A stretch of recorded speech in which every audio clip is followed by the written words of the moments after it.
Hello and welcome to the Great Game Debate podcast, where friends come together to talk about video games and our lives. As usual, I'm your host, Caden, and joining me, of course, is the godfather of the debate himself, Jonah Gomez. How you doing, buddy?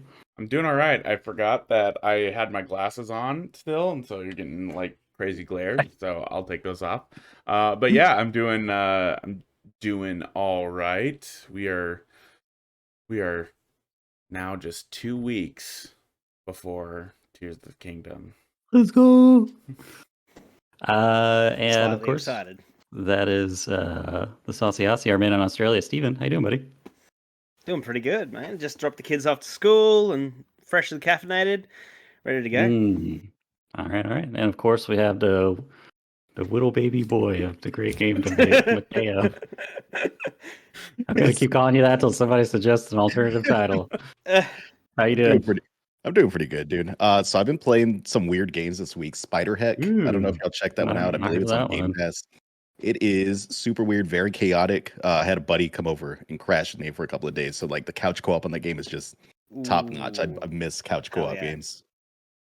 Awesome. And our special guest this week that we're super pleased to have join us is Janet Garcia of MinMax, Kind of Funny, Pin to Pixels. What does she do? How are you doing? Good. How are you? Glad to be here. Awesome. Thanks so much for joining us. Well, everyone, I hope you stopped by Midgard on your way in to the podcast to pick up the Leviathan axe because it's time for the icebreaker. So you were really wound up waiting for that. It was like me catching the axe. That's what I was doing. I like it. It was pre-lodged in the enemy skull. I got you. In lore. I appreciate the commitment to the bet.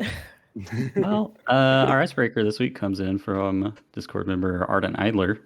You have to end one major video game franchise. Which one would you pick? Steven, anything jump to your head on this one? I'm picking you. I'm such a salty bitch for this one because it's just not my, I love me a 3D platformer and I don't love Crash Bandicoot. Yeah. Wow. Fair. It's hard. What about the most recent one? Did you play it at all? I didn't. It just, I don't know, when everything did you about decide it. that you're like, what, were you one and done? Like, is this 20 years deep of beef or like what's going on? This is very deep. Yeah, like, because I didn't own a PlayStation, so I remember even playing, like, going to like a smorgasbord restaurant and they'd have like a little corner with like PS1 games and stuff. And like playing like Hercules and like and Spyro and Crash. And like Crash just never did it for me. And anyway, especially running towards the camera and jumping is such a conceptually I understand the camera angle is an issue. In context, but actually doing it is terrible. Like, and I still didn't like it in Uncharted 1, and then I think by Uncharted 3 they'd pretty much stopped doing it. But yeah, because they had the truck scene in Uncharted 2, which I like it as like a snippet. But as a full game, I agree. It's but like, great. Just do the way it worked. He does left to right sometimes. He does other things. Yeah, but RE4 like with just a QTE and running or whatever away from a boulder is like one thing, but actually having to perform jumps blind, like what is this freaking Mega Man 1? Like no. Mega Man catching a stray too. It's brutal. Well, you gotta admit the music's pretty fire in Crash Bandicoot though, right? That Oingo Boingo. Also 4, like not 4. Maybe it is 4. I don't know. Is it called It's About Time? The most recent one. Yeah. Yeah. I believe. Which is also the name of a rom-com that is also about time, and both are really good. Crash Bandicoot. I hear is that you. Like Donald Gleason or something? I don't know. I don't remember. I have no idea who anyone is. I'm just there for the vibes, right? But yeah, I mean, you make a lot of points with the difficulty and the brutalness of running towards the camera. I feel like that was an idea where they're like, how can we be different? And it's like the thing I always say is you have to ask yourself, did no one else think of it, or is it a bad idea? And I do think running towards the camera doesn't quite work. However, I think it's very much an homage to now like what the franchise does. And the most recent one, I feel like, is much more manageably difficult. Because I'm kind of with you where I hit the insane like trilogy collection, remember loving them as a kid, and I just felt like everything about how you move was off. And I feel like It's About Time really just nailed everything else. So I don't know. If you're not a believer, I think if you give it a shot, just try it. It doesn't hurt anybody. Yeah. That's the saving grace. Yeah. Before that, I would agree with you, but I do love that game. I think they totally nailed it. My son wanted the trilogy, couldn't beat a single game, and then it's like, oh, could I have Crash 4? hard. I'm like, well, if you can't beat any of the other games, I disagree, I'm not getting you Crash 4. Get them Crash 4 because it is easier than the Insane Trilogy. The Insane Trilogy is legitimately, to me, harder than playing the original games. I just feel like the hitboxes hit there's that weirdly. issue. Really? Yeah, Crash in that one, they messed it up in the new engine. They gave him a pill-shaped hitbox instead of a rectangular prism, so he slides off the edges of platforms because he's pill-shaped. Wow. Yeah, that's it's weird. an issue. But doesn't 4 also just give you as many tries as you need to beat the level? I think they've done a lot of fun things with difficulty, and good. speaking of like couch co-op, I know I came out earlier in the show, or like maybe before we start recording, of just enjoying that. It has that option too of like where you can do a pass the controller method. Like that's how I did it with my brother, and you can set it like per checkpoints, per death, like however you want to do it. Really so it's fun. and it gives you the stats of each of you at the end. That's online. Oh, that's really cool. I think it's only local, but it might have online. I don't remember offhand if it has online functionality for it. But yeah, I mean, it's such a fun game. And if you can't play the Insane Trilogy, you might be able to play It's About Time because it's not as hard. Now that we know that you're just wrong, Steven, Janet, you're kind of heated up. You gotta pick Oh for my us. gosh. Jeez. I don't know. I mean, I think one clarifying question I have is what counts as a live franchise? Am I killing something that's already dead? Like, just Is finish it. Pokemon's Last 5 creativity years. alive? Yeah, like I guess you Yeah. can't pick Legacy of Kain, for example, because that thing's right. super dead. Maybe I don't have too many personal beefs with anything. I mean, historically, I have not been a big fan of the Uncharted series, but I feel that's such a boring answer for me because I always talk about that.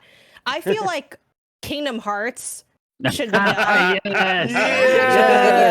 I haven't played Get it it. yet, actually. I'm going to dip in. I don't know anything really about Kingdom Hearts at all, other than the fans are always like, I love it, God. but I hate myself. So Yeah, don't yeah, even come through. We don't need Yeah. anyone else. And I'm like, are you sure? Because you said you really like it. And they're like, you don't want You don't to want. be me. I don't want to be me. And I'm like, what's going on here? So there's something enticing about that. So I actually have a channel point goal on my stream right now to God. get me to play Kingdom Hearts for the first time. All I know is, basics like, who the characters are, and that one song that goes, "You don't walk away." Like, I know that song. What? That song hits. Banger. I like Disney. I feel like it'll be an okay time, but I do think, to me, a lot of franchises unfortunately just go a little too long. And while we can, we can debate anything, but while I can debate is Crash good now though? Maybe it redeemed itself.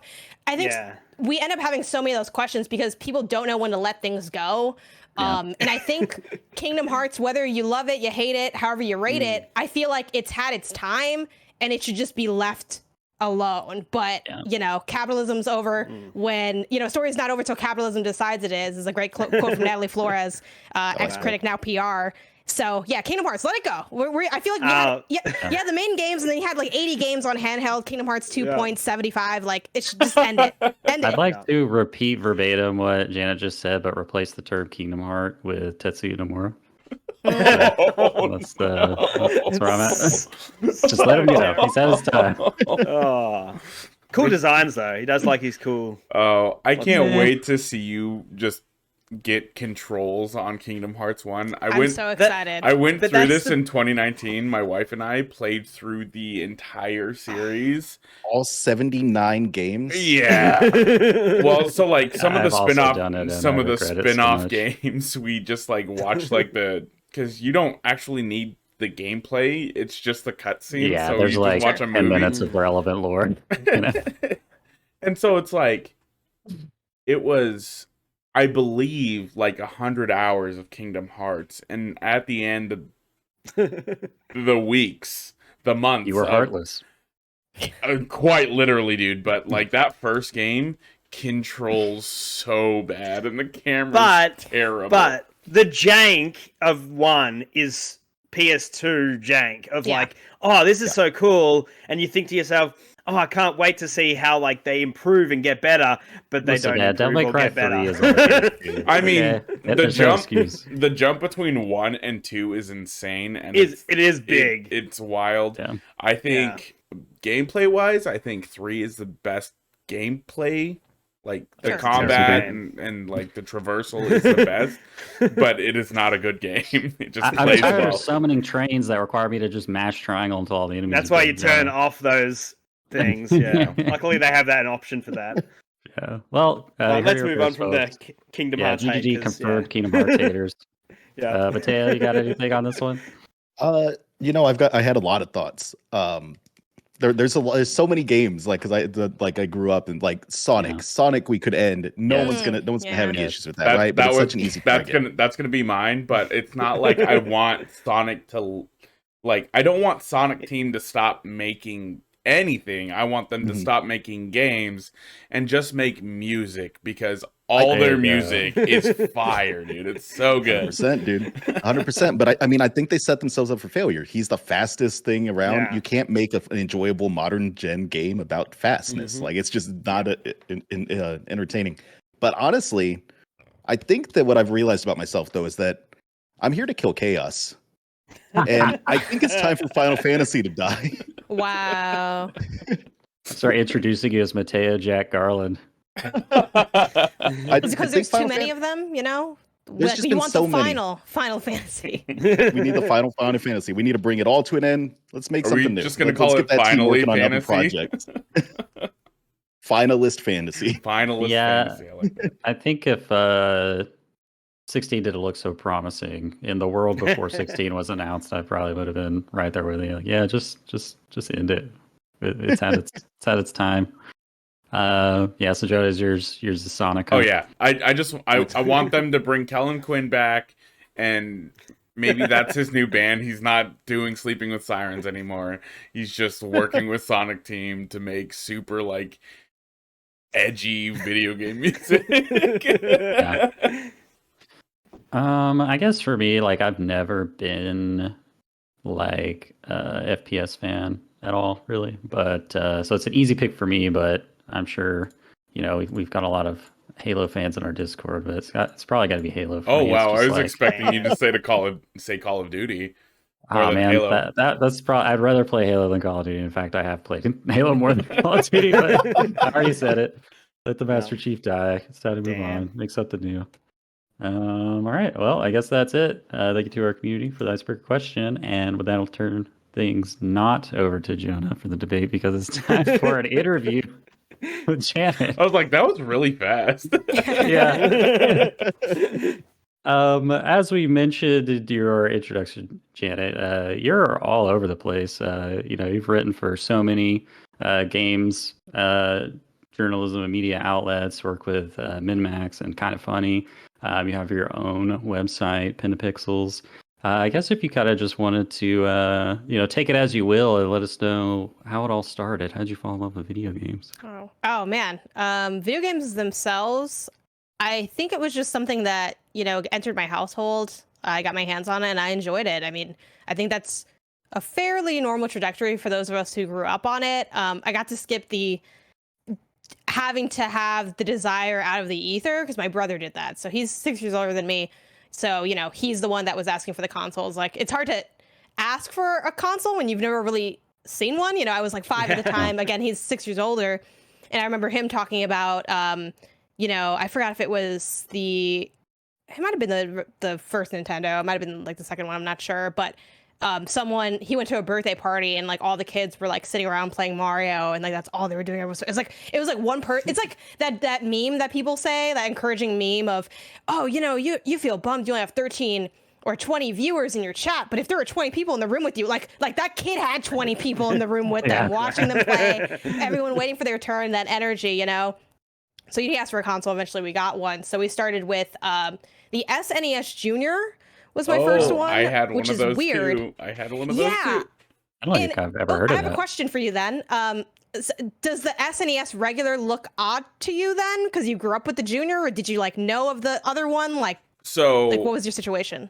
The SNES Junior, actually, yeah, I got the SNES Junior. That was like my first console, but like I had family members and like babysitters and stuff that had the OG SNES. So I thought the SNES Junior looked weird when I got it. I was like, yeah, I got an SN. What is this thing? Yeah. It just looked We've a got little SNES at home. If you haven't seen it, like if you're listening to the show and haven't seen it, I recommend looking it up. It is literally called the SNES Junior. Like that's its official name. It might have like a different name in Japan or something, but it is the SNES, but it's smaller and it's smooth. It's all smooth. It's all round and bubbly stuff. looking, Yeah. Well, that's the weird thing about, because like the SNES Junior is closer to the PAL region SNES anyway, because I don't like the look of the brick one. Like obviously the PS1 is very designed after the the original SNES, and I don't really like that design. Whereas like I like, there's a lot more smoothness to the European, Australian, Japanese SNES. Plus the fact that you took away like the colors, like on the American one where you guys just have different colors of purple, whereas we have the full like the buttons, colors of the Xbox buttons and stuff. Yeah, it kind of has like this pebble look to it. But for the longest time, that's what I like felt in my mind. That's like that was the SNES. So seeing the other one looks ugly to me because I've mostly seen the Junior. So the other one, I'm like, what's this boxy like layered leveled thing? But that's what we had. I don't know how long after we got like the N64 and continued to grow from there. Like I had my own Game Boy Pocket. He had the Game Boy, like the OG one, like the really fat one. We kept getting consoles from there. Eventually I got my own, like officially mine, like in my room console, and that was the PS2. But we'd always played each other's consoles. Like my brother we have a great relationship. It's not like territorial at all. Like we've always shared each other's stuff. And the only difference between me having the PlayStation consoles and him having the Nintendo ones was that, well, why would we each get a GameCube? Like we could just get double the consoles if you pick one and then I pick the other. Yeah. It doesn't matter. We're in each other's room all the time. Like it doesn't change anything at all. It's just where it is in the house. Yeah. That's synergy. Yeah, and I always joke that the reason I had gotten to Xbox was so late is because I didn't have a third sibling. If we had we had two, and I was like, look, everyone else was here before you, unless you have like a really souped up Mario, like we're not coming through, so. That is true. My other brother got an Xbox, so yeah. That's the true God, what is it, like perfectly balanced, right? Like that would have been us, but in another life. But that was me in gaming, and I'd game my whole life. Took a little break or my foot off the gas a bit in high school and college. Just kind of got busy with other things. I think too, gaming kind of started to go in a different direction with more first-person stuff, more shooter stuff. I don't like that stuff. And then Nintendo came out with the Wii, and I was like, I hate this thing. This looks really dumb. So I'm like, okay, we got a remote on one side and guns on the other. I think this might be where I bow out. So I kind of just chilled out for a little while until I, like any basic person, watched Indie Game the movie and was like, oh my god, indie games. And then I'd play a bunch of indie games on my Mac with like the freaking keyboard. Like I played Super Meat Boy on my MacBook keyboard in college. So yeah, I mean, that's me in games in a nutshell. Loved it my whole life. As far as the writing part, I could talk about that too, on how that kind of developed, but that's my gaming history. So it goes back pretty much my whole life. Sure. I'm curious, is there like a specific like game or series that's kind of like comfort food for you that you go back to? Yeah, probably Jak 1. Jak and Daxter, like the original one, go, is the main one. With also that's shout the out to series that needs a revival. Yeah, because man, I used to love Jak 2, even though I kind of knew it was flawed. I replayed it this like last year, and I was like, damn, man, this is not good. And I'm like, oh, this is what I remember to be. Sounds like I better not replay it because I love that game, but it's been years. Don't. I mean, it depends. Like, it's like, it's like the classic tale. Like, do you want to know the truth, or do you want to, it's like a very red-pilled, blue-pilled situation. But it's up to you. I always like going back to stuff for the most part. And there's still a lot of nostalgia there and great memories for the direction that series took. I just think, honestly, if you update the controls, it would be a way better game. It's just the lack of strafe, no lock on, things that would never happen now. But at the time, did happen, and the driving's bad too, but I kind of like the bad floating driving. That's why I'm like, I think it's just weird and fun. It could be okay because like I can do it. I can figure it out. So is that what spawned your Uncharted hate? Is that it's just like you're not making any Jack and Daxter games anymore? What is this? Not Jack. Go back to Jack and Daxter. My Uncharted, because again, I kind of bounced off and on. Like I started getting really.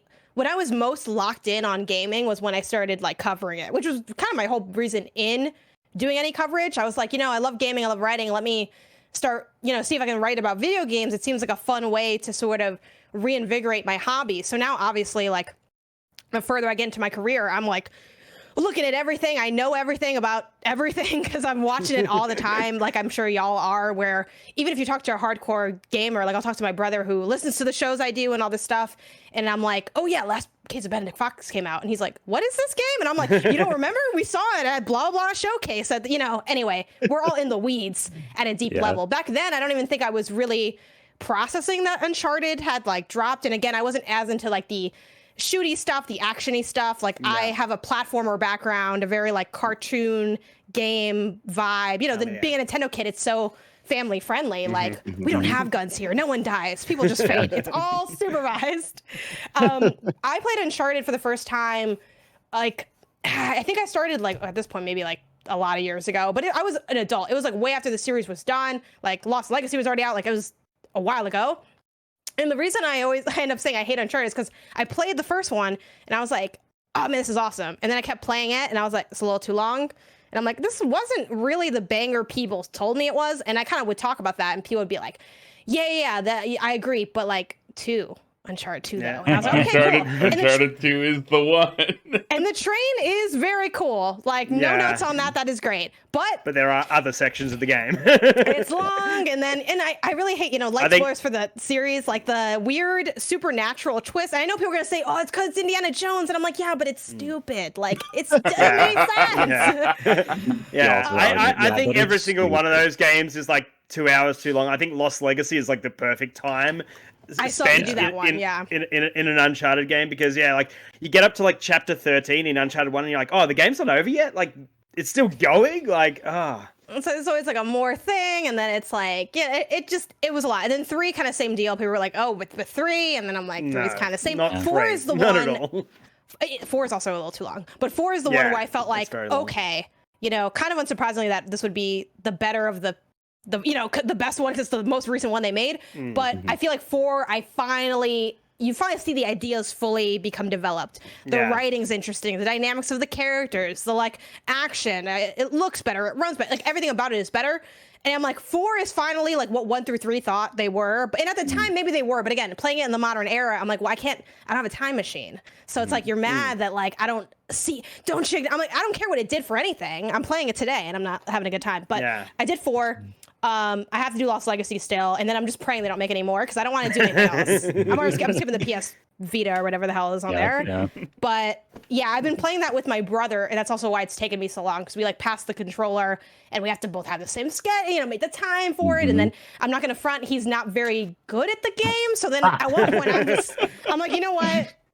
You could do like the walking section when they're just hanging out or something, but I have to just take it from there. I'm like, I'll fight our brother for us. Like, don't even worry about it. But yeah, that's. I forgot even why we got that topic. But that's what happened. It's not because Jack ended. I like that Jack ended.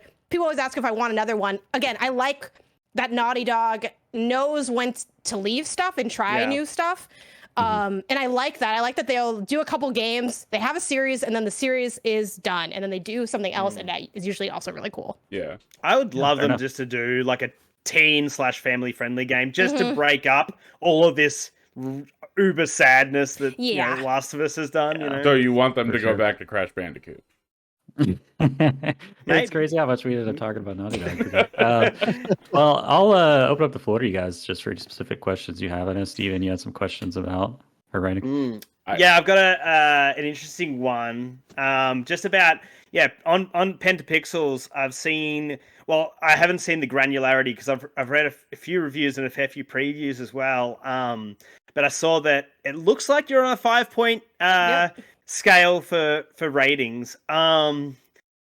It's so hard because there's so many different bits of discourse about like what is the responsibility of a critic and all this BS, and it's like, I think that we need to understand that a 6 out of 10 is fine, because if we say a 3 out of 5 movie is like, most comedies will hit you at a 3 out of 5 as long as you're laughing 5 times during the movie. It's probably a 3 out of 5. You had a good time. It's not going to stay in your brain forever, but you had a good time. And yet, for some reason, in the video game space, 99% of video game reviewers start at 7 and go up, because we don't play as many, work in progress games, And that's it. We try to avoid bad games. So you don't see the 1 to 4 used almost at all, because why put yourself through it? Like, if you're starting a game and it's that bad, you probably don't want to review it, And so it's a very difficult conversation, but what made you decide on the 5-point scale? Yeah, the 5 was interesting because I'd been against the 5-point scale for a long time. And the reasons I was against it are still valid criticisms of the scale. It's a little too small. You do lose a bit, especially on the high end, because it doesn't translate 1-to-1 with the 10 and what the 10 aims to accomplish. So when it comes to what is a 5 out of 5, a 5 out of 5 is a 9 or a 10, because you don't have this nuance at the top. You have to give it a bit of leeway, Yeah, but then that also becomes a little messy, because as far as people's perception, and the whole point of numbering something at all is to give people who scroll down to the bottom, because plenty of people do. I'm a writer and I still do it sometimes. You just want to get the vibe of what it is it's supposed to have some level of clarity and succinctness to it. The challenge with a 5 out of 5 is some people will assume. So you're saying it's a 10 out of 10, and a 5 out of 5 is a 9 and a 10, but they're like, well, to me, and I even had this conversation with my boyfriend, because he was like, oh, to me, a 5 is a 10. So I would never give anything a 5 if it wasn't a 10. And I'm like, well, that wouldn't make sense, because that's not how the scale translates. But, you will have that with readers of all ilks will have that kind of hang up. And then again, you don't have as much space on the lower end, which isn't as bad, because to your point, a lot of games don't hit that lower end. And I would argue even small project games don't often hit that lower end. It got to be pretty rough to be 4 out of 10 level bad. So really at that point, a 1, that's what I like about the 5-point scale for the weaker side, because it's succinct enough where I think you don't need the nuance at the bottom, because if you're a 4 or lower, who cares how bad the game is? The it doesn't matter. You don't recommend it. If I'm not recommending this game, do you really need numerical nuance on how deeply I don't recommend it? It can be fun to look at, oh, it's crazy, it's got a 3, but it doesn't really matter. That could be a 1. Either way, I don't recommend it, and it's not a good experience, and that's why it's a 1. So that's kind of, I ultimately landed on the 5-point scale, because I think while there are limitations in not being as nuanced, there is a brevity and an easier way to compartmentalize than there is in the 10. But I think the 10 is still very tempting and useful, and it has a lot of additional layers that are nice to get to pick apart. Same with the 0.5, but then the 0.5 you get kind of bogged down by it's closer to here, and now we're just adding extra points, and I feel like it's nice to have a clean numerical one, and I just went with 5 for the simplicity of what it offers. Yeah, when I first got into just a renaissance of gaming, ever since pretty much this Discord, a little bit before that, kind of 2017 was my renaissance, and I just started going all in on gaming again. And I started just doing 100-point scale, because I always felt bad about it. I have to justify why this game is better than this game. Oh, so this one's a 9.3 and this one's a 9.1 and all this sort of stuff. But it's just celebrate games. And that's the thing. A 5-point scale would make me feel so much better, because I played Resident Evil 4 Remake on my Series S. It has some technical issues on the background. Models not fully loading properly. So I have to dock it there. So I in my mind, it's a 9.5, because I have to dock it in some way. But that's it. If I did a 5-point scale, I'd give it 5, because it's it deserves that recognition, and it would probably make me feel better and not feel guilty, But I like the idea that you've explained about the 5-point scale, because in some ways it would be a weight off my shoulders, where it's I don't have to be that picky. I can just enjoy the game. Is it what I'd call a masterpiece? It doesn't matter as long as it's done everything it set out to achieve and I had a great time, then it gets that 5. For sure. I used to do, and I've worked at so many outlets. Like I've done 100 point. Actually, I do the 100-point scale usually when I'm consulting on a game if they want a score on it, which I think they always do if you write a mock review. That I do the 100-point scale for. I've also done like for both editorial and consulting, like scale, like reviewing the components of the game, which I hate doing. I feel like that's a very antiquated way to do it. It's not like with lack of value, because I think it is interesting to think of those different components. And frankly, when you add them all up, they usually do average to what I would normally give it anyway. So like, I guess it's fine. But yeah, like rating like the music and the sound design. And then it's like so odd because sometimes like I've done that for games where I'm like, well, this game is generally rough. But yeah, I mean, I guess the music's good, but like, what, the whole game's better because the music is. All right, it's like I'm not here to listen to the music. So now it's, you know, yeah. So that gets a little funky, but that's definitely like a lot of older outlets. If you look at like old gaming magazines, people did that all the time. Where they'd even do like the value, like how much bang for your buck was kind of a little area and stuff. A lot of cool, interesting ideas there. You had me in this nostalgia cloud over here, just thinking of all the old gaming magazines I used to read, and they had like replayability. I was just about to say, and it's funny because the other day I was talking to my brother about like the replayability thing and how no offense to people that rated it like that, but how dumb it really is when you think about it, because it's not like, how would you even test that? You didn't replay the game. How do you know how replayable it even is? I think that's I think there's definitely a fun conversation around replayability, but that would serve well as a feature 10 years after all these games come out, because like how replayable is it? You're not replaying it. You barely played it one time to do the review. But yeah, it's just kind of funky. That's funny because I also did a similar thing, and again, there's so many shortfalls there because one year I was like, okay, I've got this 7-point rubric or whatever it was, and it's like, score this, and like one of them was X Factor, just to help out games that don't quite, because there's certain things, and I had to add the X Factor because Breath of the Wild, if you break up every single individual thing, it doesn't hit a 10 out of 10, but everyone knows that it's at least between that 9 and 10 range. Even if you don't like it, it's an 8 or something like that. But I mean, like, it doesn't do every single thing individually the best that any other game has done it, but everything combined and the amount of things is why it's amazing. So that's why, like, those granular like rating systems don't work for all games. Like as I said a million times, Tetris is like a perfect game. Not that I personally love it, but if you broke up Tetris, like, there's one level, there's terrible graphics, one song, like shapes, So I guess I'll give it a 1 out of 5 because it has good replayability. There we go. Story 0 out of 10. Story 0 out of 10. Yeah. You see some buildings at the end, but like I don't know who even gets there, right? No, totally. Yeah. I mean, it's the more, Dan Stapleton would always say this is like, working over at the review section for IGN, but one reason for his rationale of getting rid of the point something, like making it just a flat 10 point, is that having like 0.8, 0.7 implies a form of mathematics that does not exist because it is overall, a subjective thing. Exactly. But it makes it seem like, well, why is it this? And you're like, I don't know. I just feel it. And you it's just like, feel it. That's not a good, that's what we say when you ask. That's what you just feel like.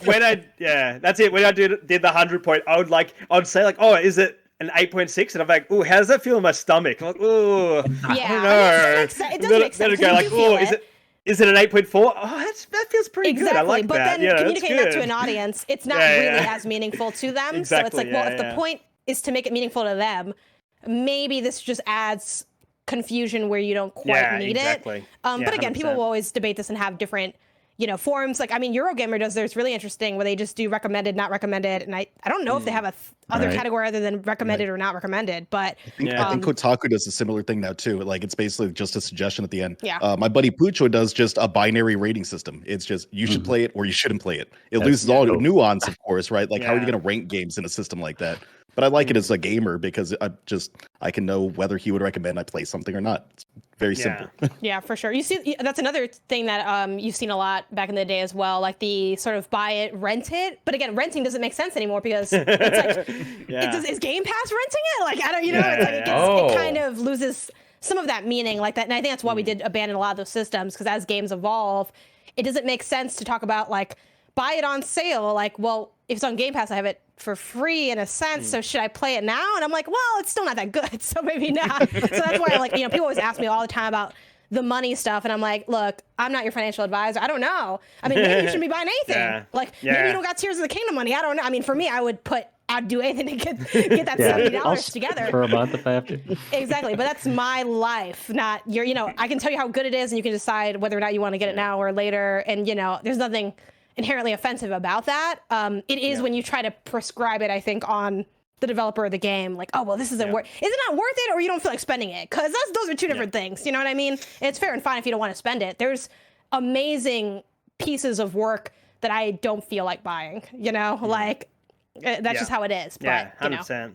But yeah, if you don't have Tears of the Kingdom money, go rake those leaves for Mrs. Johnson across the road. Yeah, set up a lemonade stand. It's time to do that. It's time to look back at that shelf and do those trade. That's why I like physical. You know, I can always do the trade-ins. Sure, am I getting scammed? Yeah, but I mean, I need the money. I don't care. Like, I'm not gonna go on Facebook Marketplace and list Mario Odyssey. I'm just not. Not. I remember I was behind someone at EB one year, and they were trading in a bunch of games, and it was like, oh, you got like original Destiny on disc. It was like, oh, that's $1. I was like. Made me laugh because it's just like so commonly traded in, especially once like, you know, Destiny 2 came out and all the DLCs. The old sports games where it's you were like 50 cents or I've tried to trade in stuff where they're like, we can't take this anymore. It's fine. I didn't want to give you the game anyway. I just brought it here, you know? I actually love it. It's my favorite. I was just showing you that it's like really cool that I own this personally, but there was a locally owned used game store in the city I used to live in, and it's closed down now, but they used to use an OG Xbox as a doorstop on hot days. That's amazing. Just leave the door open. Damn. Well, we have to move on, but Janet, what's the best place for people to follow you and all the work you do on Pentapixel and MinMax and everything? Yeah, probably just across socials. My handle on everything is GameOnysus. It's GameOnysus. So I'm on Twitter, Instagram, TikTok, YouTube, Twitch. Like I'm on everything under that handle. So yeah, it's a good place to keep up with updates on whatever I'm doing. I also have a Patreon, patreon.com/GameOnysus. Tiers are $1 to $25, and at the $1 I often post like a weekly schedule with like links to things and everything. So that's another way to, like, if you're just looking for a hodgepodge of like all of my content, like I pretty often like link out to everything I've worked on, things I have behind the scenes and stuff. So I think if you're really like excited about it, that's a great place to do it, and probably the best financial support place in terms of just how the monetization stuff and the breakdown goes for all of that. But yeah, that's where you can check out my work. Awesome. And I will turn things over to the judge, Jonah Gomez, for the debate.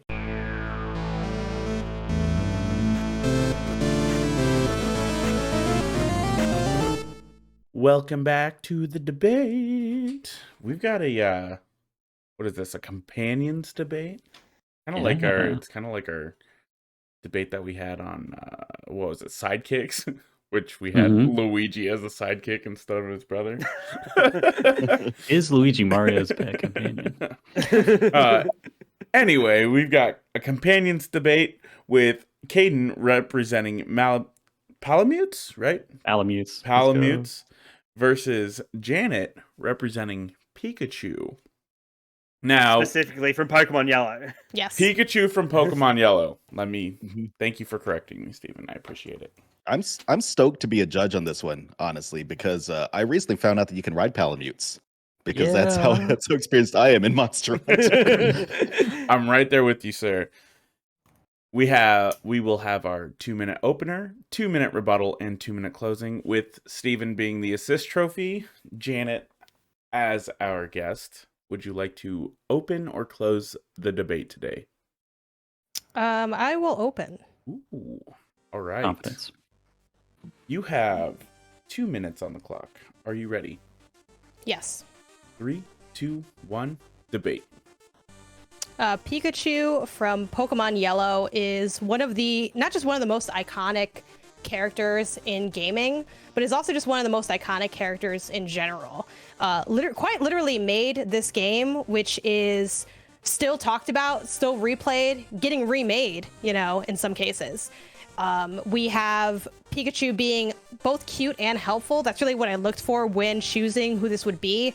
We have like the adorable factor of them walking around, following your character. You really got to live out what was existing in the Pokemon universe with the idea of, Ash and his Pikachu. You could be your own character and have that Pikachu there. Literally, this is why people bought the game. This was the only new thing introduced in this game.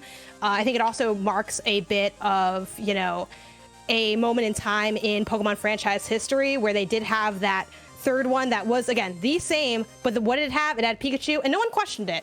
Everyone was totally cool with it, because why would you question it? Why wouldn't you be okay with it? It was one of the most exciting features ever in gaming history. Yeah. And again, it's because Pikachu is so cool, such an appreciated someone to have in your cast early on. So again, from a team standpoint, the functionality was really there, really complemented your starters nicely. And to this day, Pikachu is not just, again, one of the most iconic characters in gaming, but also carries the Pokemon brand overall. I'd like to bring in right here, we got the Pokemon Squishmallows. These things sold like hotcakes. Why? Because it is what everybody wants. Everybody wants Pikachu, and you can get Pikachu in Pokemon Yellow, one of the best characters, one of the best pets to have. And I'd like to point out that at the top, Jonah could barely even say Palamute because no one really knows it. No one really cares. It's like, what is this again? I'm not sure. Pikachu? There's no hesitation. There's no pause there. Pikachu it. He is the moment. He's everything. Palamute's 30 years. Wow. Okay? 30 years. I love how egg-shaped that Squishmallow is. Oh, yeah. My daughter would love that. That's an Easter egg, huh, Pikachu? Yeah, and he's got like little hands. He's got like little hands embroidered on there too, and his ears flop around. He's got a tail. It's a high quality plush. Maybe you should have represented Squishmallow Pikachu at the debate instead of Pokemon Yellow Pikachu. Caden, you've got 2 minutes on the clock, sir. Yes, sir. 3, 2, 1, debate. All right. You start Monster Hunter Rise by designing your own Palamute. For those that don't know, a Palamute is a dog-like companion that fights by your side in battle and allows you to... It's large enough that you could ride on it like a horse. It's incredible. This faithful companion is with you throughout the game. Name it whatever you want, whatever nostalgic. I myself affectionately named my Palamute Dog. And Dog was with me through my 150-hour-long journey through the end of Sunbreak in Monster Hunter Rise. You go from a humble, unarmored dog that simply wields a kunai and goes down in a few hits against the monster you're fighting and just is able to throw a weak knife and do 1 damage, to a dog, my dog, specifically, wearing a suit of armor that makes it look like a cyberpunk cyborg robot dog running around on its back fighting monsters with a mechanized like rope caster on its back to tie the monster down, and like back mounted guns that can like paralyze the monster, completely incapacitating it while you go in and fish the giant. It's a crucial, essential companion. It's like the hunters of the Himalayan mountains needing their eagle companion to help them survive in the harsh environment. It added mobility to the franchise. You just have to slowly sprint and run out of stamina in old games. This, you just hop on Dog's back and run as fast as far as you want. No stamina requirements. It can even run up walls. You can give it orders to go around your enemy and flank it to distract it. So save your life so you can heal your mortal wounds. Time. Go Palamutes. Go Palamutes. I want that to be like a high it looks school like t-shirt. It could be like a sports jersey. Yeah, sports jersey. Go Palamutes! Yay! Yeah. All right. Everybody's like, what's the Palamute? Can I ask a clarifying question real quick? Sure. Caden, just for my notes here, dog, is that spelled D-O-G or is it spelled D-A-W-G? I regret now that I did not spell it D-A-W-G. Don't, come on, dog. I'll remember that in the scoring of this debate. Now to hunt a monster, dog. Be our last hunt, dog. At least we'll die together. All right, voice Jen. is this Joel? More Southern Joel. All right, Ellie. All right. Janet, you got 2 minutes on the clock for your rebuttal. 3, 2, 1, debate. All right. So you mentioned the ability to design this character. Again, design. This could be anybody. This could look like anything to a degree, right? Within reason. Because it lacks that iconic status. It's cool that you can make it look however you want, but we don't need to make Pikachu look any type of way. Pikachu just is, you know? And we love Pikachu more for that. There's a comfort, there's a familiarity. You see people put on those little Pikachu costumes and do a dance. You know exactly who it is. You know what they're about. That's the power of Pikachu. You mentioned a lot about the ways that this Palamute can get stronger and stronger. You want to talk about evolution? Look no further than Pokemon. I mean, it's all about evolution. Pikachu can evolve. Pikachu can get stronger. It's cute that you named him Dog, but guess what? You can nickname your Pokemon. They could be anything you want them to be. And that's the power of Pikachu. I also want to call in my assist trophy. All right, go ahead. So, I guess the biggest question I'm going to ask you, Caden, is like, can you make your Palamute so happy that when a Pokemon breeder sees your Palamute, they're just like, oh my god, please have this Bulbasaur. Like, you can look after this beautiful grass Pokemon because you're such a nice person. Can you do that in Monster Hunter? I'm just trying to clarify. I'm afraid that I am not allowed to remark during the rebuttal phase of my part. Okay. No answer there. No answer. Well, that's what you can do in Pokemon Yellow. Time, Janet. You still got a minute and 2 seconds. I guess I'll use a little bit of extra time here to just talk about, again, the way Pikachu has really transcended everything beyond even just that game to, again, having their own merchandising, having their own game. Like, this is the ultimate fantasy. And was Hey You Pikachu good? You know, I'm not here to talk about that, right? That's not the game I picked. But did people still like it? Yes, because that's how much people love Pikachu. You know, you'll buy a little device just because it'll say Pika Pika inside of it. There is so much in, you know, it being not just iconic, but nostalgic. And I think when you combine those two, it's just a force that can't be reckoned with. I mean, Mickey Mouse couldn't touch this little mouse. Like, it's ridiculous. And that's all I have to say about Pikachu being the best companion, the best pet companion around in Pokemon Yellow. I rescind the rest of my time, even though I don't think rescind is the right word for that. Thank you. Leaving 10 seconds on the table. Just for the record, I now want to start up a file of Pokemon Yellow to get a Pikachu and name it Dog. D-A-W-G. Caden, you have 2 minutes on the clock. 3, 2, 1, debate. All right, let's talk about how Pikachu is the worst starter in Pokemon Gen 1. It has less base stats by a lot than the rest of the starters.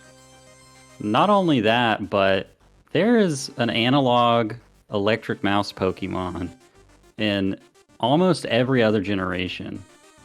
And they all have much higher base stats, some even like in the range of 100 extra points of base stats than Pikachu. Pikachu's really only saving grace against the other starters in Gen 1 is that he has higher speed. But when you look at the other electric mouses from the other gens, they all have both higher speed and higher base stats than Pikachu. You got Minun and Plusle Gen 3, Pachirisu Gen 4, Emolga Gen 5, Dedenne Gen 6, Togedemaru Gen 7, Morpeko Gen 8. Like, they're all factually better choices than Pikachu to have on your team. Also, I just don't know if it's an argument that Pikachu evolving into Raichu supports your argument, because is he even a Pikachu anymore at that point? You know, it's like, I don't know. You could have a Palamute and you could make it bright yellow with red stripes and call it Pikachu, and it's still Palamute. You know, 30 seconds.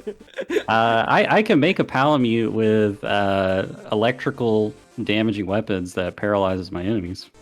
You know, I feel like picking Pikachu is like the hidden like hell expert mode in the game, because like he's bad against Brock. He's bad against Lieutenant Surge. Like most of the Elite Four have like ground and rock type Pokemon. It's just like if you want him to be viable, you have to evolve him into Raichu, and then he's not Pikachu anymore. Time. And let me pop Steven and talk shit about Pikachu, I guess. So I guess like the most important again, gonna flip the most important question, and that is, can I jump onto Pikachu's back and sharpen my blades like when I need to, like, and still like run around the battlefield and get maneuverability? I don't think I can. The only thing I can do, the best thing about Pikachu in Pokemon Yellow is I can actually play Pokemon Stadium and beat it and get a different Pikachu with Surf, and then bring it into the game and then surf with that Pikachu in a mini game. So that's not the. I believe in you, Steven. If you really wanted to ride a Pikachu, you could ride a Pikachu. Aren't the Pokedex, they're like play this big? Pokemon Let's Go and you get to. All right, we'll Pikachu, go. Like has a little like balloon car. We'll go into the final round. Janet, you got 2 minutes on the clock for your closing thoughts. 3, 2, 1, debate. All right. Well, I don't know if it's allowed to have any level of rebuttal in the closing thoughts. No one told me otherwise. So I just want to point out that invoking the ship of Theseus in terms of whether or not Pikachu is still Pikachu if he's Raichu, come on now. If I name him Dog, he's still Dog. I don't even know what that means. but I digress. It's a lot of things. Okay. So closing thoughts. I have to ask y'all here, the judges, why do you play Pokemon, assuming that you do? Right? Maybe it's to have fun. Maybe it is to be competitive, as my opponent implies, as most of the rebuttals were based on stats, what's better, whatever. Maybe it's because you play Pokemon because it's all you've known. You just have always played it. But my guess is that it started somewhere. And more often than not, that probably started with love. The reason we all game. The purity, the passion, because it's what we do, it's what we know, it's what we're here to partake in. And love is not logical. I have to invoke 1 Corinthians chapter 13, right? Love is patient. Love is kind. It does not envy. It does not boast. It is not proud. Love does not delight in evil, but rejoices in truth. It always protects, always trusts, always hopes, always preserve. Love never fails, and neither does your follower companion Pikachu in Pokemon Yellow. I rest my case. No time to spare. Leaving 35 seconds on the table. You love that. I love that so much. That was great. That was beautiful. I'm crying. Thank you. The thing that you did right there was I had to look up Karen's quote from Pokemon's Gold and Silver, which is, "Strong Pokemon, weak Pokemon. That is only the selfish perception of people. Truly skilled trainers should try to win with their favorites." There we go. Just a little bit of first Karen.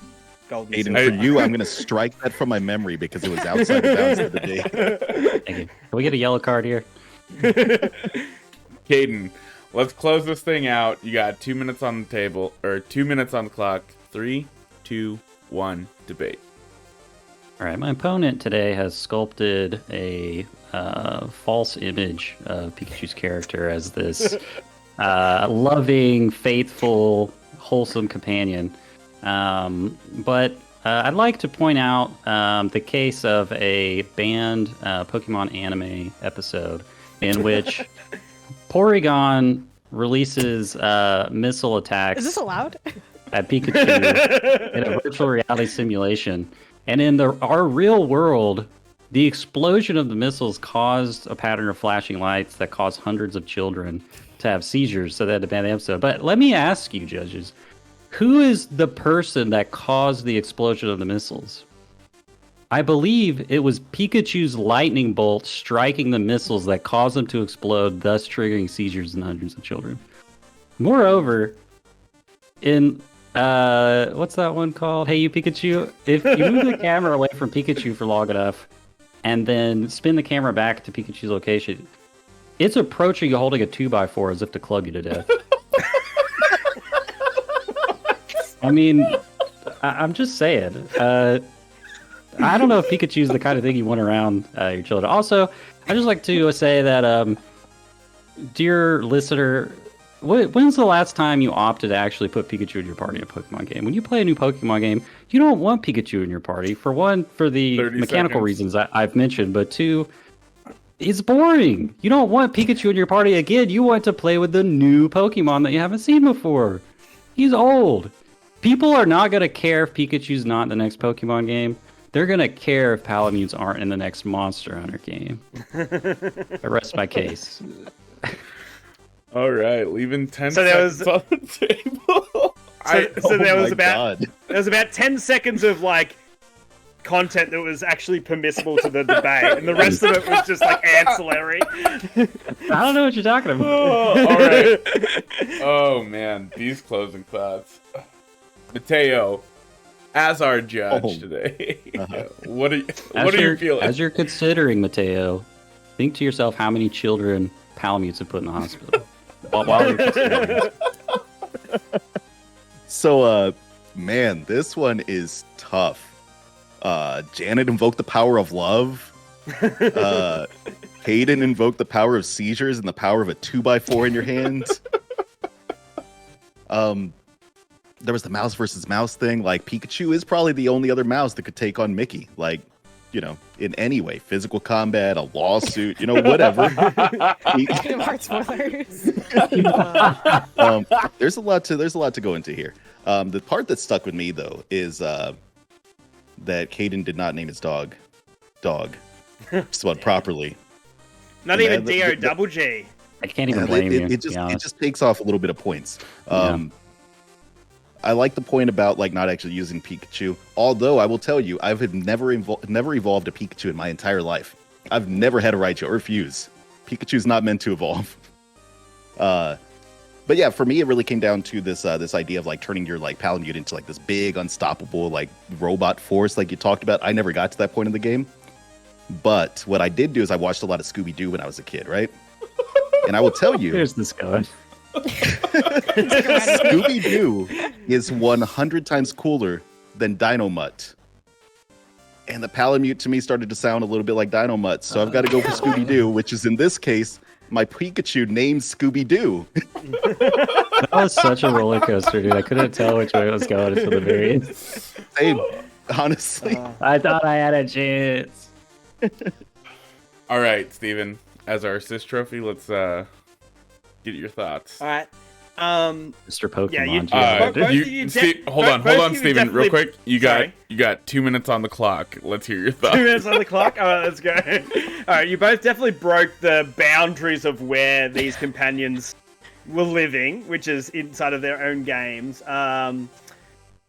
But in terms of, discussion, oh man, they're both really good. They're so good.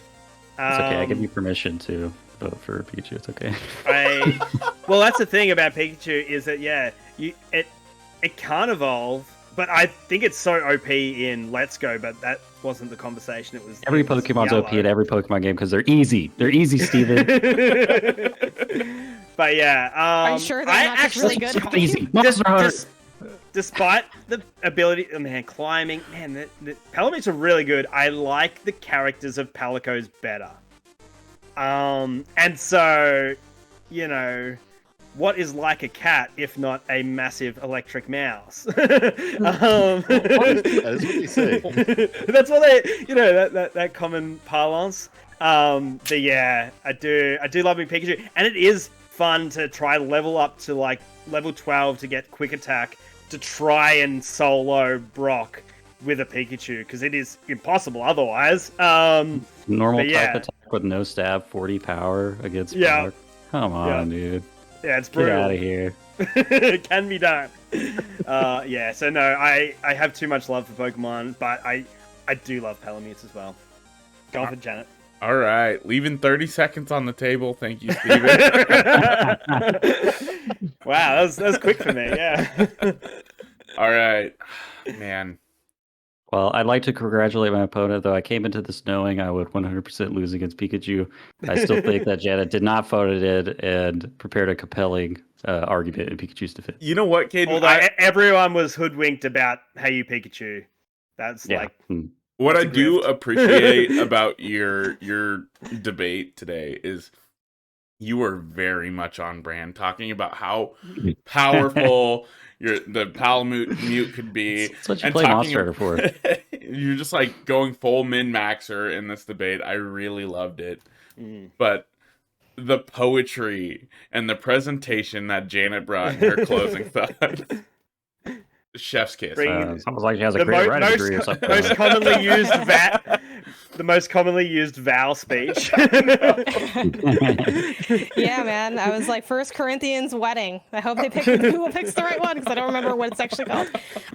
Yeah, thank you. It was an honor to debate. I did prepare my notes beforehand. And I did write as you were talking to try to figure out how to rebuttal some of these, because you brought us a lot of good points. I think your most effective argument was Pikachu not being on your team. That is pretty damning, because obviously, I guess in yellow, that wouldn't really count because he's obviously going to be there. But yeah, you're right. I don't know the last time he's been on my team. It's probably been a minute. And I really like that, because it sort of recontextualized it even in a way for me that I hadn't really thought of. And I feel like that's kind of, the point of these, kind of get you thinking in a different way. So yeah, there you go. Don't worry about writing anything. It's a strategy, and you brought it to the table. It's fair game. All right. Well, with that, we will go on to check out the video version of this. Last week's debate, where it was Bloodborne versus Elden Ring in the Ultimate Souls debate. Wow. Winning by 2 points was Bloodborne. Oh, yeah. New kid on the block. Yeah. Bloodborne just had that at least legacy. Small margin, Yeah. Of course. I was thinking of that pet too. I was wondering if that was going to come to the table. What's his name? The little horse that you have. Oh yeah, Torrent. That'd be a great pick. Yeah. Next time. Yeah, I'm a little surprised to hear that, but I'm not surprised to hear that it was so close. I mean, those are like really a neck and neck situation. That's get really cool. all the Dark Souls and the Demon Souls out of here. Like I said last week, we don't need that filler stuff. We want to go where the main meat is, which was Bloodborne and Elden Ring, and we got our results. Yeah, two fingers. Probably because Horlu isn't as buff as Zangief. And with that, we'll see you in the pitch.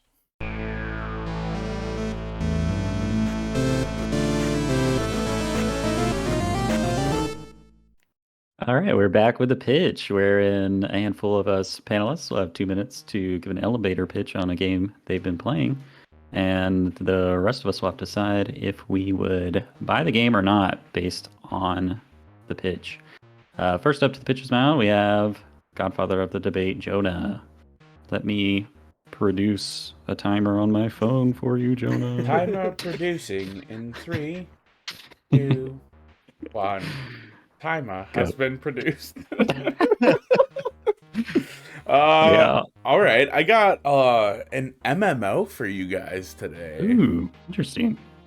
You got your work cut out for you. Yeah, it's an open world where you are playing against all these other people, and I think the thing that's most fun about this game is like it's ever changing. They always have like really good daily quests and whatnot that you want from an MMO. No, this is.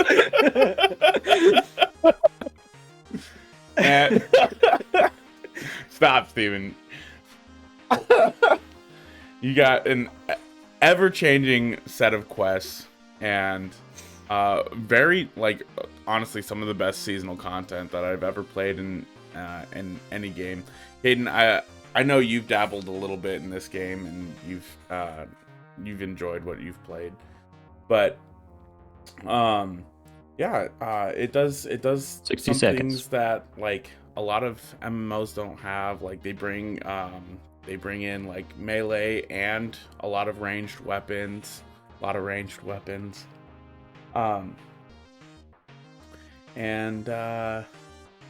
Yeah, that's where I'll Oh my god. 40 seconds on the clock. I feel like you're intentionally... You go. You go. My one question is, can you live out your weeb fantasies in this game? Oh, I'm so glad you asked. Yeah, some of like the most known anime characters are in this game. Wow, what a crazy game! Yeah, it's wild. Let's say that I really wanted to show off my love for I don't know, let's say Wu-Tang Clan.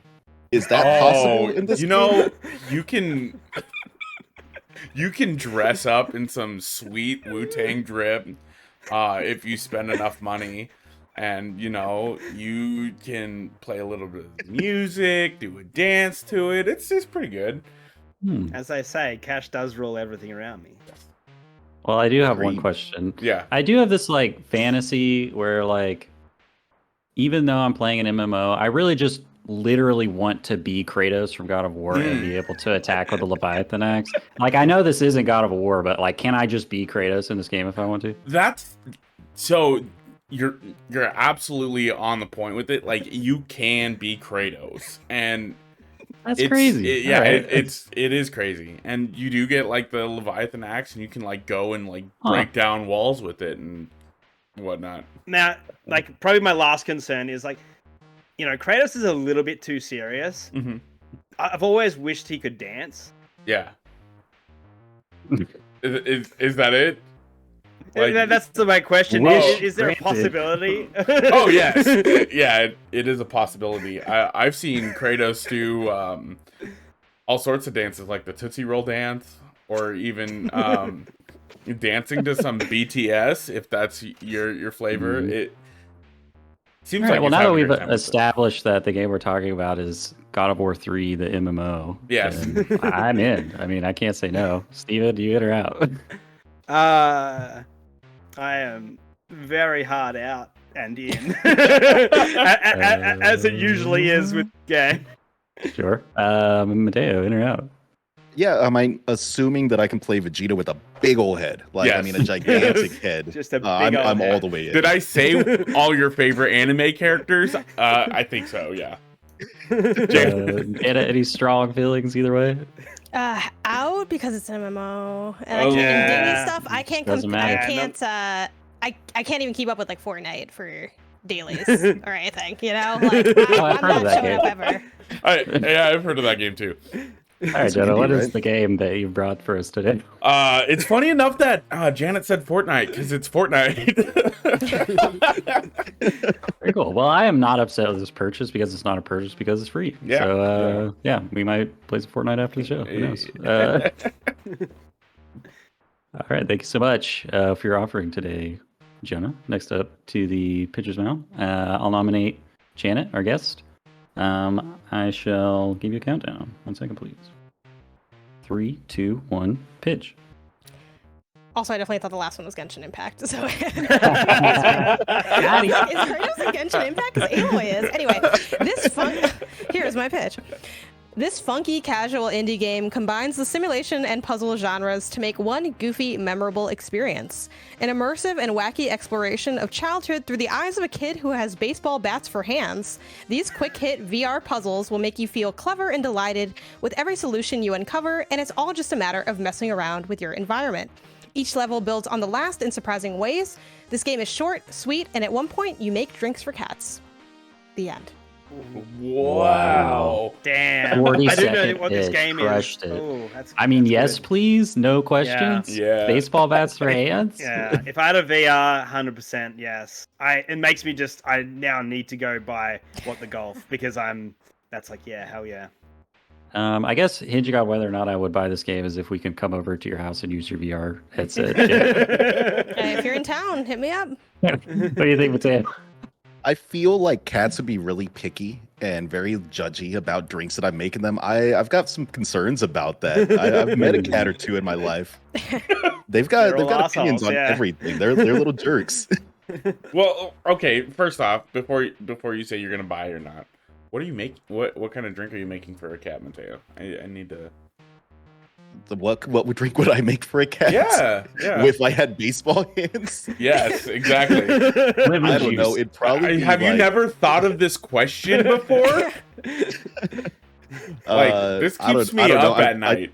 I feel like water is the best I could manage. I could probably wedge my baseball hand in and, maybe get the tray, like a bowl under there or something. Turn the sink on. This is weak sauce. You take your baseball bat hands. You gotta like finagle the cupboard open. You grab the can of tuna. You just smash the and cupboard. Then you give it a good bash. Watermelons. Like, why not guys, watermelons? Come on. I regret not saying this is Edward Scissorhands with bats. So sorry, everybody listening. Okay, I'm more in then. Yeah. I think I could do that one. And then you just like let the tuna juice drip into a bowl that you had already previously placed underneath the counter. That's my favorite tuna part brine of is not a every drink. Recipe. What are you doing? Every single recipe that's in my top 10 has tuna juice dripping into something. Don't knock it till you try it. We call it that tuna drip.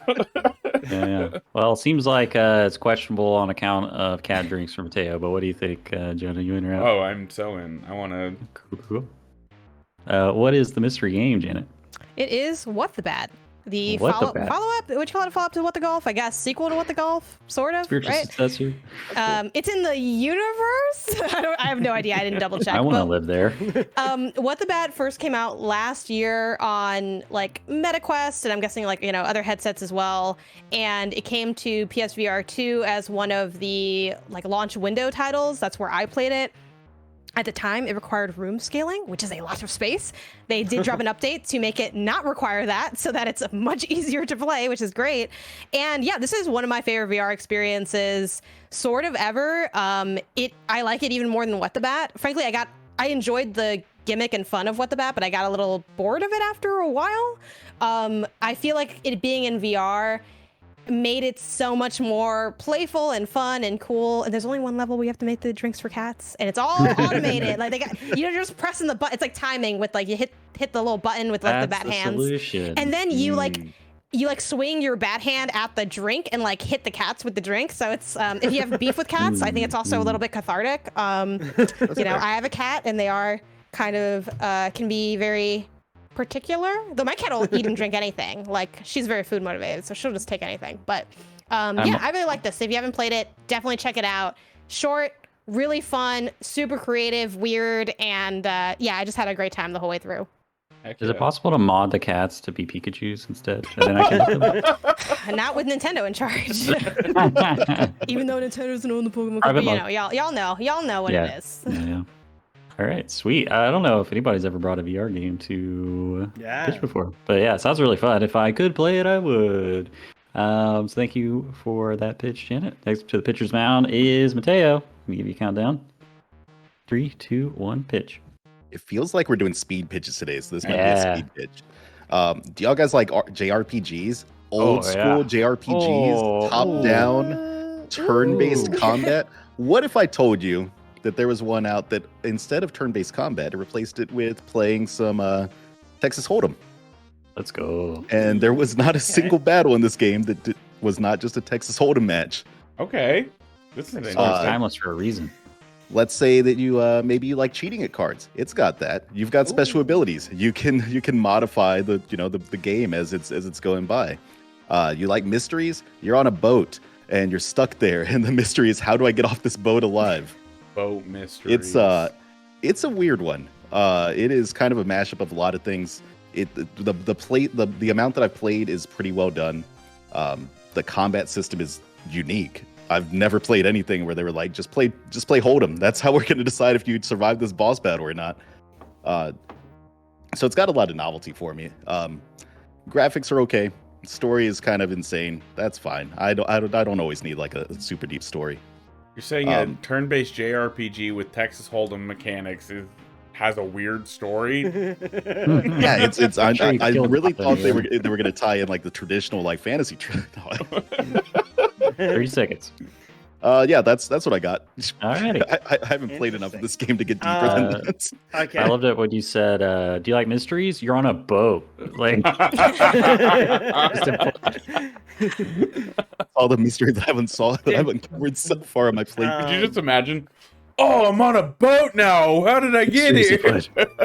T-Pain wrote an entire song about that, didn't he? Yep. But it wasn't a mystery. He knew that he was on a boat. Are you positive? Maybe he was writing it from the perspective of, oh, I'm on a boat. Yeah. Oberdin's kind of like that. Yeah. But they know why they're on the boat for Oberdin. It's to solve the murder. But I like that so many different games came to mind as you were describing it. That's why for me, I'm gonna, you know what, this isn't real. I'm gonna say yes. I don't really like JRPGs like that because they're very lengthy and kind of dense or like rich, if you want to put a more positive spin on it.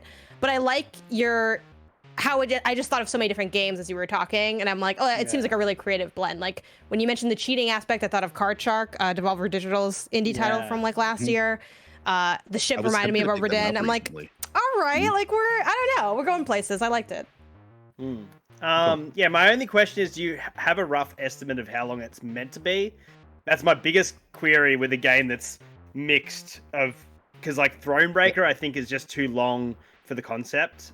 Let's see. I've got 2 hours in the game right now, and I've got 1/5 of the achievements. Okay, so let's say it's maybe like an 8 to 10 hour game, somewhere around there. That's not bad, because like I feel like I've put about 10 or 12 hours into Thronebreaker, and I just got to like the second map, and I was kind of like, I could have been done with this, and I would have been happy, because it just sort of had just worn out its welcome. But yeah, so that's not bad. Cool. I'll go for that. Same here, Jonah. You in or out? Yeah, it's interesting. I am very excited for Boat Mysteries. It is a game called Dance of Cards. I don't remember when or why I bought this on Steam. State.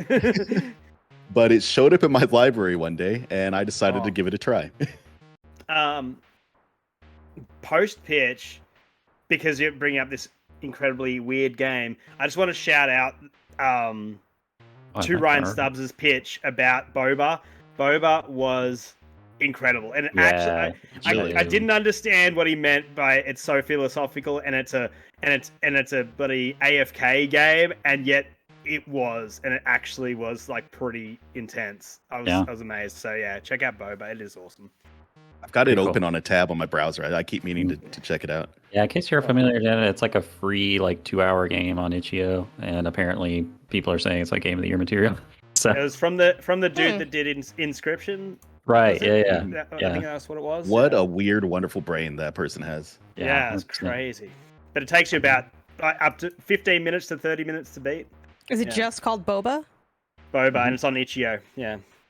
Does it say create in 48 hours? Yeah. It was a game jam game. 10 to 15 minutes to beat. Yeah. It takes 10 to 15 minutes. Is this the game that takes 10 to 15 minutes? Yeah. Game of the Year. Yeah. Yeah, I mean, I feel like I gotta check this out then. 10 to 15 minutes. I'm sure I could. Surely someone's got 10 to 15 minutes. Right. I don't think we've ever had a double hitter on episodes 2 weeks in a row. Boba being super pitched. Yeah. Shout out Ryan. Thanks for that. Also, I definitely had to add Boba. It's that and not just Boba, especially living in LA. They're like, which shop? And I'm like, no, the other one, the podcast one. Well, thank you everyone for the that sounds so good. A card game. It's been interesting. I thought you were talking about Boba. That does sound good. Oh yeah. They're all interesting. Check them all out. Especially Fortnite, the little indie free game on itch.io that really needs some help. It sounds a lot like Genshin Impact, depending on how you hear it. I was like, no, I'm not gonna play Genshin Impact. I do play Fortnite, but I also don't play it. I have the crew, and that's close enough to playing it. There you go. All right, well, that'll turn things over to our Game Master, Steven, for the game.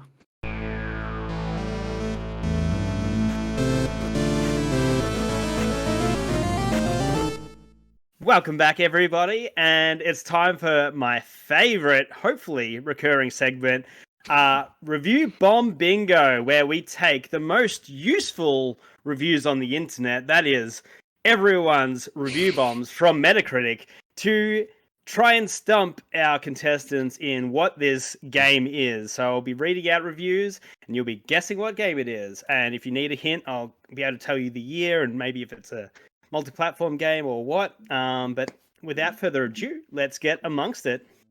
This one comes from Jute with a solid 0 out of 10. Sure, the cutscenes got to be a bit much sometimes, making the game feel way too cinematic and not enough like an RPG.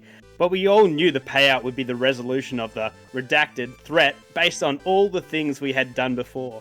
Then the developers got lazy, rushed, or both, and put out an ending which has been discussed extensively, and yes, sucks every bit as much as the other reviewers said. The best explanation is that the producers were out of time, had just watched Battlestar Galactica, and said, let's force the players into an ending like that. They'll love feeling like they've been shoehorned into an end of such a great series. What? This is supposed to be at least slightly based on their decisions and input over 3 games? Bull! We're the creators and we get to decide what the ending is that we force upon them. Oh dear. That one's obvious, right? That's an easy one. What is it? Mass Effect 3, right? Mass Effect 3 with the solid 0 out of 10. What a great 0 out of 10 game. I never played it. I tried to play those games recently, and they are aged. That first one is aged not very well, and they are not easy to get into. I tried playing the first one a long time ago, and I did not like it. I borrowed a mate's 360 and tried playing the first one. I thought it was aged when I first played it. Have you tried the collection, like the new remaster or remake or whatever? I haven't. I just haven't gotten that far in. Yeah. It was fine. It definitely was. I think the first one leans definitely more on story anyway. So the mechanics being a little bit rougher aren't that big a deal. But they did modernize it a bit, so maybe that could help. But yeah, I like leaving the rose tinted goggles about too that I really enjoyed too. All right, number 2. This is an example of a game that looks like it should be great. Sorry, I forgot to say. This is a 1 out of 10 review from Little Bobby TV. So pretty good. It's on the board with 1 out of 10. It's an example of a game that looks like it should be great, so people assume it is. While the game is visually stunning, the gameplay is one note. Voice acting is mediocre, the dialogue is awful. The story is so cliche that I upset myself thinking they would actually take an interesting turn near the start of the 3rd act of the story. But they failed miserably, and then I remembered what game I was playing. Setting your game up to be an action rhythm game is such an interesting idea that they do nothing with. It literally boils down to play on the beat. The beat never changes. The time signature never changes. You can't come up with your own rhythms to make combos. It's literally, here's a small list of moves that make combos if you press this short combination. The second I realized you wouldn't have any personal expression in your gameplay, I was bored. Then I continued with this travesty of a game until the ending because I figured it had to get better. It doesn't. Every fight, the whole momentum of the game stops and the enemies show up and posture for 2 seconds before anything happens. Then if you defeat those enemies, a short cutscene plays in the middle of every wave and the enemies show up and posture. This happens every single time. And as you're running through a stage, your companions will chime in with something or other every 10 seconds. The entire game! Jonah. Jonah might know. I know. What's Jonah got? It's Hi-Fi Rush. Damn. Oh, I was confused because I thought you said New Game Plus turns it into an action rhythm game, and I was like, Hi-Fi Rush is an action rhythm game. I don't think I ever said that. Okay. I think you said this new game is a This new game. Oh, okay. Yeah, I played myself. I was thinking Hi-Fi Rush the whole time. It's the accent. Welcome to Australia. All right, so far everything has been weirdly obvious, which is unfortunate for these games that are getting horrible review bombs. I mean, all right. Better than Mass Effect trilogy, though, right? Yeah. So I've got this really this one's all in caps lock, so I won't yell into the into the mic, but just understand it's all in caps lock. This is from Filippo with the solid 0 out of 10. I don't understand why Redacted is alive. All you do is drive, and the characters aren't even that good. Someone, Redacted, is basic, and someone is broing. I think it's meant to be boring. Why peoples don't have good taste will not understand. Would you like the road trip one? Would you like the easier reviewed afterwards? Because this will make it very obvious. Is Janet correct? Is it Final Fantasy 15? It is not. Do you want a year? Yes. Sure. 2017 this game came out. 2017. There's driving. You're driving. Someone's basic and someone... What's the other one? The second basic person? And broing. Broing. Like everyone talks about Final Fantasy as like the bro road trip. Yeah. That weird way you fill up gas. Like that's Final. This is Final Fantasy. Okay. 2017. You said okay. And okay, I'll do the easy review. Okay. Complete RNG trash on 200cc. Why try and be good at a game when it's 100% luck based on higher difficulties? This is Mario Kart 8? Deluxe, yes. What? What were the names blurred out? Peach is basic and Daisy is broing. Daisy is broing. That's so funny. Oh my God. Daisy is kind of a bro. The characters aren't Ekvin that good as well. I like that in the review. Imagine really added to it. being that worked up about Mario Kart. Oh my cow. And the second review was a 0 from Nova Ranger. So thank you for that review, Frost Nova. Alright, this one was touching. I read this, was like, I have to say this one, and it is a bit lengthy, so I apologize, but man, it's such a good review. Jonah, you can tell me how long we're going for time, but at least we've got to do the last one. Okay, let's make this the last one. Alright. From I'm guessing it's CPT America JD, so I'm guessing Captain America JD. Captain America JD. Just do it. Redacted was one of the greatest games of its time, but the problem with MMORPGs is they are much like bars. You can go to a brand new bar, the music, content is great, you can have a good time, but after some time it loses its glamour. If you don't continue to have friends to go to the joint, then there's less and less reason to return. New expansions like grand reopenings, drawing players back, but every time you hit that cycle where you wonder why you are playing, then you have to start wondering what is missing and why you or your friends don't stay. The biggest problem is repetitiveness, and occurs with all games of the genre. Replayability is reduced with theme park style games. At some point, grinding and hack and slash combat becomes boring and causes players to lose interest. Another problem is immersion. If the player doesn't begin to feel the character is important to the world and those around, the player never becomes hooked. Immersion is successful when the character makes an impact on the world and those around. As a comparison, Star Wars Galaxies, an often hot debated topic of the past, had great immersion in the days of sandbox gaming where the character was yours. The land could be cultivated and thus yours. The economy was mostly player driven and equipment constructed could be yours, often having unique masterpieces. Redacted misses in this and its theme park progression and cartoony characters and combat. Finally, it's about community. If the game appeals to young teens who recently just got done playing Wizard 101 or Club Penguin and have moved to something bigger, it will have a huge community. Problem is, many of the teens on these games have lost all etiquette, and it shows with the constant duel requests, nature of chat, and other losses of social behaviour. Thus, Redacted is now the game for early, post-pubescent children. Older adults I know that still play Redacted do so out of the same action as drinking the same old beer and not moving on to fine wine or champagne. Wait, is it Fortnite again? It's like weirdly well written. That's what I mean. You know, like this person put so much effort in. What was the score? Was it a 0 out of 10? 3 out of 10. Oh, okay, 3 at out of least 10. they gave it like a score. Captain America JD. Hack and slash combat? Hack and slash MMORPG that has lost its luster over many, many, many years. Hack and no slash. one is nice that plays it anymore, I guess. EverQuest? I don't know which one has jewels. The jewels thing I feel like should be like the big thing that gives it away. I don't know which one that is. You can cultivate land, craft items, hack and slash No, combat. you can't cultivate land. That was that's why he was he's talking about upset Star about Wars it. Galaxies. Yeah. Yeah. I don't know. We need a clue. This came out in 2004. Oh, man. Whoa. Hack and slash MMORPG. Is this RuneScape? No. Dark Age of Camelot? What else came out of bigger. that? Guild Wars. Bigger. Is it WoW? It is WoW. Yeah, okay. That's not hack and slash combat, though. Come on. Damn WoW it. and Devil May Cry are not the same.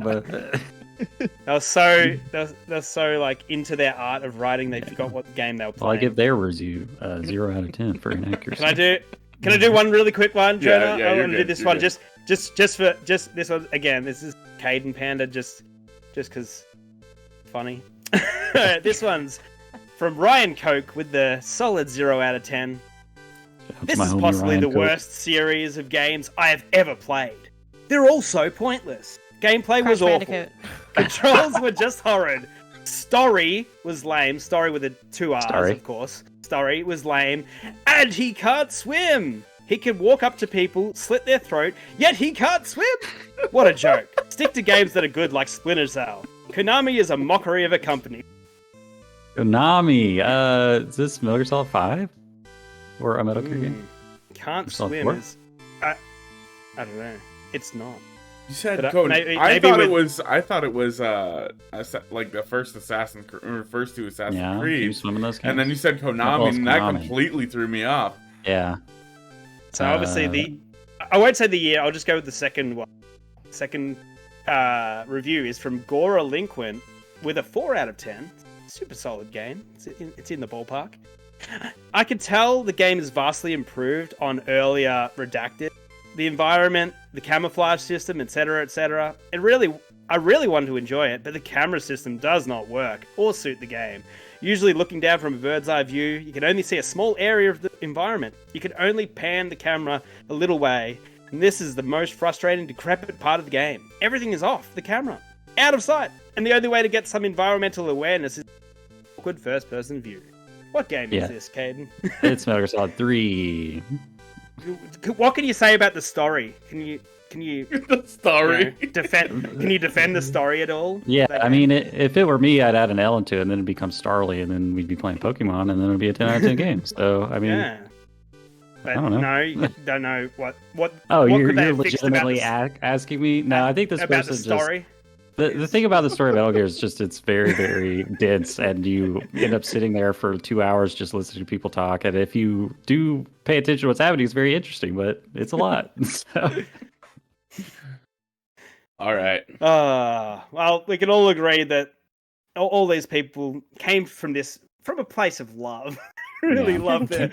Well, thanks for the extra game, Jonah. You and I both tied with 2 points, and I concede to you. Oh, okay. Anyway. Thank you. Well, thank you so much for the game, Steven. We made it to the end of the podcast. Everyone, congratulations. Pat yourself on the back. It's time for our final thoughts. Jonah, as the godfather of debate, you have any final thoughts or housekeeping? Yeah. So we got a couple things going on right now. We have a super fun tournament bracket going on, which will eventually come to the finals, and we'll debate the two at the top. But we are doing 3D Zelda bosses coming up and hype for Tears of the Kingdom. So we're talking about Zelda bosses and why, Thunder Blight Ganon might be better than another boss or whatever. So far, I believe all of the bosses for Breath of the Wild are about to be eliminated. So Yeah, I mean, Damn. it makes sense. That's rough. So there's that. We got Tears of the Kingdom coming out in just under 2 weeks. Super stoked for that. But another thing that's kind of big that we're doing, we started a Patreon. All the funds for the Patreon is just going back into the Discord and our community. But if you would like to support the community more so than just us, that is a way you can do it. We have some tiers, and one of the big tiers that I'm kind of excited about, is you can watch the show live as we are recording. Starting with our next episode, we will have that up and running, and you guys can sit backstage, hang out with us. There will be a chat that we will be checking out while we're recording. So if you'd like to check that out, go ahead. It's the Great Game Debate podcast on Patreon. Sweet. Thank you, Jonah. And as our guest, Jen, if you'd like to go next. First of all, thanks so much again for coming on the show. We really appreciate it. And anything you have on your mind or anything you'd like to plug, go for it. Yeah, thanks for having me. This was super fun.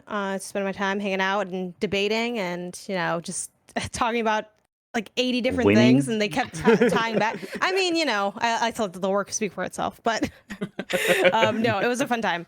As far as plugs, same deal. Follow me across socials. what have you. I've been streaming a bunch on twitch.tv/GameOnasis, which isn't necessarily new, but I'd like to plug my Best of 2023 watch series. It sort of pairs with my written content as well. Every Friday at 3 p.m. PT, I'm doing whatever's, new, hot, out. Obviously for Tears of the Kingdom, I'm trying to think of like, how hard do I want to go on this, right? Are we like getting food ordered? Are we like in it for the whole day? Like, what are we doing with that? It's going to be a fun time. I'm really excited for any big game release, but especially something like this where I was just talking to my partner about it earlier, where I'm like, with a game like this too, you're going to hear so many fun, funky stories of like, oh, did I found Miyamoto socks by the pool down at the bottom right of the map. And I'm like, what? Like, who cares? What's going on here? People out here, attaching, different slabs of meat to arrows to give people meat eyes. I don't know what's happening in this game, but I'm excited to find out. It's going to be really fun, and there's going to be a lot of cool content out of it. So, yeah, check that out. I have VODs that go up on YouTube as well if you can't watch live, youtube.com/GameOnasis. So that's a cool way to keep up with things or catch up if you want to jump in on those Let's Plays. Again, I will be playing Kingdom Hearts at some point. I'm very excited to hear that song, and I'm very excited to understand. I don't know if I'll get this far in the series, but I'm like, I want to know more of these memes, like the Let 'em Cook meme. Like, what's up with that? Like, I don't know what's going on. But yeah, it'll be really fun. It's like one of my boyfriend's favorite games, so I want to see like what makes these people tick. You know what I mean? Like, I want to learn about. I'm undercover in the community. Yeah. I will report my findings on the internet. I'll let y'all know. That's fascinating. I can't wait to hear your impressions on that. Steven, final thoughts? Final thoughts. I just finished the Psych Odyssey Double Fine documentary series on YouTube. And man, it's long. It's 32 episodes, but God, it's so good. It's the most in-depth thing ever. And, it seems to be quite, honest and open. Like there's a lot of ups and downs of that game. It was one of my favorite games. And it just made me even appreciate that game even more, just to see how, literally how hard video game development is. So yeah, I really recommend it. And it's on YouTube, so just check out the Double Fine's YouTube page to find it. But yeah, it's so good. Sick. Mateo, final thoughts? Yeah, to piggyback on Jonah, we also have a merch sale right now. I don't know if it's still going to be going on when the video drops. Love you, Mateo. But we do have a merch sale. Our merch is sick, especially if you pay for that upgraded like tri-blend cotton or whatever. So comfy. In personal recommendations, I've been checking out this new podcast called Rude Tales of Magic. Dungeons and Daddies. I'm so caught up on it. I even paid for the Patreon and went through all their back catalog stuff. I needed something new. Rude Tales of Magic is kind of itching, that. It gets you playing some D&D, bro. I'm down. I'm so down. All right. Well, as always, I've been your host, Katie Birthday Lane. Final thoughts. Man, I just can't wait for Tears of the Kingdom. Just hang with that. I'm just so freaking hyped. I've spent like 8 hours a day just lore videos in the background. And, oh my gosh, nice. It's sub special. It's an event. Do Zelda game. All right. Well, thanks so much for listening, and happy gaming. Bye.